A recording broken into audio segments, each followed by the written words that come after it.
আসসালামু আলাইকুম। সবুজ বাংলার সবুজ মাঠে স্বাগত জানাচ্ছি আমি গাজী সাখাওয়াত। আমার সাথে আছেন সিনিয়র ক্রীড়া সাংবাদিক রুমেল খান। প্রথমে শুরু করছি আজকের ক্রীড়াঙ্গনে ঘটে যাওয়া উল্লেখযোগ্য শিরোনামগুলো দিয়ে। প্রথম টি-20তে টস হেরে ব্যাট করছে বাংলাদেশ। 22 মাস পর একাদশে ফিরেছেন মোহাম্মদ নাইম শেখ। দলে ফিরেছেন পেস অলরাউন্ডার সাইফুদ্দিনও। অনূর্ধ্ব-19 বিশ্বকাপকে সামনে রেখে ত্রিদেশীয় সিরিজের দল ঘোষণা করেছে বাংলাদেশ। নির্বাচনের কারণে পিছাতে পারে আসন্ন বিপিএল। নতুন আরেকটি ভেন্যু যুক্ত হচ্ছে। গ্লোবাল সুপার লিগ খেলতে মাঠে নামছে সাকিবের দুবাই ক্যাপিটালস। বোর্ডে খেলবে সোহানের রংপুর রাইডার্স। বাংলাদেশে এসিসির সভা, আপত্তি জানালো ভারতীয় ক্রিকেট বোর্ড। হামজা জামালদের র্যাঙ্কিংয়ে আবারও অবনতি। অনূর্ধ্ব-20 নারী চ্যাম্পিয়নশিপের প্রতিপক্ষ 3 দলই সমীহ করছে বাংলাদেশকে। আবারও মেসির জোড়াগোল। ইতিহাসের প্রথম প্লেয়ার হিসেবে ডি বক্সের বাইরে থেকে 100টি গোল করার মাইলফলক অর্জন করেছেন তিনি। রিয়ালকে 4-0 গোলে উড়িয়ে দিয়েছে পিএসজি। পোপ ও জো রুটের ব্যাটে ঘুরে দাঁড়িয়েছে ইংল্যান্ড। শেষ খবর পাওয়ার জন্য তাদের সংগ্রহ 45 ওভারে 136 রানে 2 উইকেট। আমরা শুরু করছি ক্রিকেট নিয়ে। আমরা প্রথমে বাংলাদেশের উদ্বোধনী জুটিতে দেখলাম 46 রানের মতো একটা দুর্দান্ত শুরু পেয়েছে, কিন্তু তারপরে আবার সেই ছন্দপতন। বাংলাদেশ এরপরে 22 রান তুলতে তাদের 3 উইকেট হারায় এবং শেষ পর্যন্ত আমরা দেখেছি যে তাহিদ হৃদয় এবং মোহাম্মদ নাইম শেখ যে ব্যাট করতেছে তারা ঠিকভাবে স্ট্রাইক রোটেট করতে পারতেছে না। আসলে বাংলাদেশের সংগ্রহটা কতটা থামতে পারে বিশ্ব ওভারে?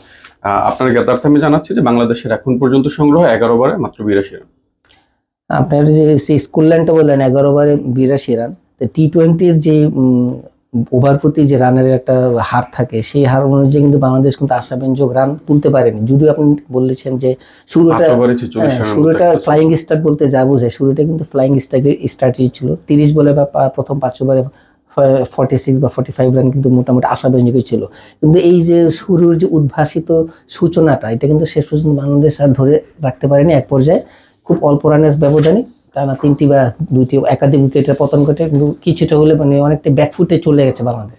এখন সময় আর মাত্র 8-9 ওভার হয়তো বাকি আছে। এই ওভারের মধ্যে বাংলাদেশকে অ্যাগ্রেসিভলি ব্যাটিং করে এখন যদি রানের চাকা যদি সচল করতে না পারে, তাহলে কিন্তু আশাব্যঞ্জক রান হবে না।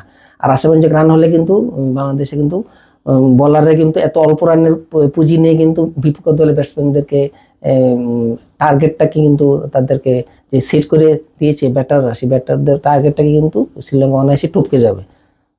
আমরা যদি আগের একটা সিরিজ নিয়ে কথা বলি, ওয়েস্ট ইন্ডিজে যখন আমরা তাদের মাটিতে টি-20 সিরিজ জিতলাম, সেখানে ম্যান অফ দ্য সিরিজ হলো শেখ মেহেদী। মাত্র একটা সিরিজ খারাপ খেলার কারণে তাকে ড্রপ করা হয়েছে। এরপর আমরা দেখেছি আজকের ম্যাচে মুস্তাফিজকে বসানো হয়েছে, নাসুম আহমেদকে বসানো হয়েছে। এর আগে নাসুম আহমেদ একটা ম্যাচ উইনিং নক খেলে। তো সেক্ষেত্রে আসলে তাদেরকে বসানোটা কিভাবে দেখছেন? এইটা বাংলাদেশের ক্রিকেটে একটি আসলে আমি বলবো একটা বাজে একটা কালচারে পরিণত হয়েছে। যখন কেউ একটু সামান্য বা খারাপ খেললে, মোটামুটি খারাপ খেললে, তখন তাকেই অবলীলায় দল থেকে ছুড়ে ফেলা হয়। আবার উল্টোটি আছে, কেউ খারাপ খেললে কিন্তু তাকে বছর পর বছর মানে আবার প্লেইং ম্যাচ তাকে দেওয়া হয়, খেলানো হয়। এখন আসলে বাংলাদেশের সিলেক্টর আসলে কি চান, তাদের মনে যে আছে কি আছে আসলে বোঝা মুশকিল। তারা আসলে কি চাচ্ছেন, কোন ক্যাটাগরিতে বা কোন ফরম্যাট অনুযায়ী, তার নীতিমালা অনুযায়ী দলের একাদশ তারা গঠন করতে চান, আসলে তারা নিজেরাই বোঝেন কিনা আসলে সন্দেহ আছে। আপনাকে এই আরেকটা প্রশ্ন এড করতে চাই, সেটা হচ্ছে জাকির আলী অনেক দুর্দান্ত খেলতেছিল এবং তাকে বসে মিরাজকে দলে নেওয়া হয়েছে। মিরাজ কিন্তু টি-20তে না বলার না ব্যাটসম্যান। আপনি কিন্তু টি-20তে হাফ বলার হাফ ব্যাটসম্যান আপনি খেলতে পারেন না। তো সেক্ষেত্রে জাকির আলীকে কেন বসানো হয়েছে? সেটাই তো বললাম যে জাকির আলী যেখানে অ্যাগ্রেসিভলি ভালো ব্যাটিং করছিলেন বা একজন ভালো মার্কুটে ব্যাটসম্যান, তার হাতে ভালো ন্যাচারালি স্ট্রোক আছে বা বিগ শর্টস আছে। টি-20-র জন্য উপযোগী ব্যাটিং কিন্তু তার। টি-20তে যে ধরনের ব্যাটিং দরকার, বাংলাদেশে অ্যাগ্রেসিভ ব্যাটার দরকার, সেই ধরনের ব্যাটার কিন্তু জাকির আলী। কিন্তু মিরাজ ঠিক আছে, তিনি অলরাউন্ডার, কিন্তু আসলে আপনি নিজেই বলেন যে তিনি না পুরোপুরি বলার না পুরোপুরি বলার, মানে দুটোর মাঝামাঝি আর কি। তাকে কেন এই পজিশনে খেলানো হচ্ছে জাকিরকে বাদ দিয়ে, সেটা আসলে বোধগম্য না। তো মিরাজের পরিবর্তে শেখ মেহেদীকে কিন্তু বসে রাখা উচিত ছিল এখানে। হ্যাঁ, আমি আপনার সাথে একমত। শেখ মেহেদীকে বসিয়ে রাখলে হয়তো একটা কার্যকরী একটা ফল পেতে পারতো বাংলাদেশ দল। হ্যাঁ ভাই, আজকে আমরা ফুটবলে দেখলাম যে অনূর্ধ্ব নারী 20 যেই সাফ, সেটা আগামীকাল থেকে শুরু হবে। সেখানে কিন্তু বাংলাদেশ অবশ্যই ফেভারিট হয়ে শুরু করবে। তো বাংলাদেশে দেখলাম যে হচ্ছে মিয়ানমারে যে দলটা নিয়ে খেলেছে, সেই দলের 7 জন প্লেয়ার বাংলাদেশের স্কোয়াডে আছে। তো সেক্ষেত্রে বাংলাদেশে এই শিরোপা জিতলে তাদের সেই মানে কাঙ্ক্ষিত লক্ষ্যটা পূরণ হবে কিনা? দেখুন, গত আসরে বাংলাদেশ দল এবং ভারত দল কমলাপুর স্টেডিয়ামে ফাইনাল খেলা হয়েছিল। সেখানে একটা ঘটনাবহুল ফাইনাল ছিল।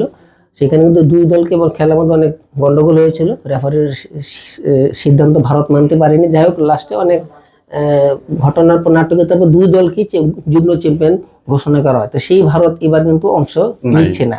এর ফলে কিন্তু টুর্নামেন্টের যে রং বা জৌলুস কিন্তু অনেকাংশে ম্লান হয়ে সেটা গেছে। কিন্তু আমাদের কোচ পিটার পাটলার সেটাই বলেছেন যে ভারত না আসাতে তিনি হতাশ বা মানে প্রতিদ্বন্দ্বিতার আভাসটা পাচ্ছেন না। সেই ক্ষেত্রে কিন্তু বলে না যেতে পারে বা মানে মোটামুটি ধরে নিতেই পারি আমরা বাংলাদেশ কিন্তু যে চ্যাম্পিয়ন খুব বেশি অঘটন না ঘটলে বাংলাদেশের চ্যাম্পিয়ন হতে যাচ্ছে, কারণ অপোনেন্ট রাউন্ড অফ রবিন দুইটা মানে প্রত্যেক রাউন্ড দলের সাথে রবিন লিগ। হ্যাঁ দুইটা করে যখন ম্যাচ খেলবে, বাংলাদেশ একটা ম্যাচ হোঁচট খেলেও কিন্তু তাদের ফিরে আসার মানে এবার সম্ভাবনা এই টুর্নামেন্টের থেকে যায়। ফরম্যাটটা এমন ভাবে করা হয়েছে যেখানে সেমিফাইনাল ফাইনাল বলতে কিছু নেই, এখানে রাউন্ড রবিন লিগ পদ্ধতিতে খেলা হবে। প্রতিটি দল পরস্পর বিরুদ্ধে দুবার করে খেলবে। পয়েন্ট টেবিলের শীর্ষ যে দলটি সেই দলটি চ্যাম্পিয়ন বলে বিবেচিত হবে।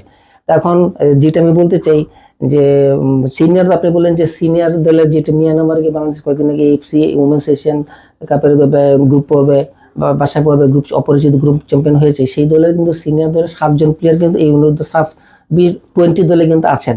এটাই বাংলাদেশ দলের একটি প্লাস পয়েন্ট যে বাংলাদেশ ন্যাশনাল সিনিয়র টিমে যে প্লেয়ার